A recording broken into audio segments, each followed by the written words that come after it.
High school ഗ്രൗണ്ടിന്റെ പടിഞ്ഞാറ് ഭാഗം, അതായത് ദേശീയപാതയുടെ സർവീസ് റോഡ്, ഇപ്പോൾ വാഹനങ്ങൾ ഓടിക്കൊണ്ടിരിക്കുന്ന സർവീസ് റോഡിലേക്ക് മണ്ണിറങ്ങിക്കൊണ്ട് വാഹന ഗതാഗതം തടസ്സപ്പെടുന്ന രീതിയിലേക്കാണ് പോയിക്കൊണ്ടിരിക്കുന്നത്.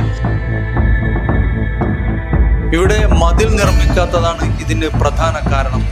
റോഡിന്റെ ഭാഗങ്ങളിലായി, ഇരുഭാഗങ്ങളിലായി മണ്ണ് ഇങ്ങനെ പരന്നു കിടക്കുകയാണ്. മീറ്ററുകളോളം ഇവിടെ മണ്ണ് നിറഞ്ഞത് കാരണം ഗതാഗതം തടസ്സപ്പെടുന്നു. ദേശീയപാതയിലൂടെയുള്ള യാത്ര ദുരിതപൂർണമാകുന്നുണ്ട്.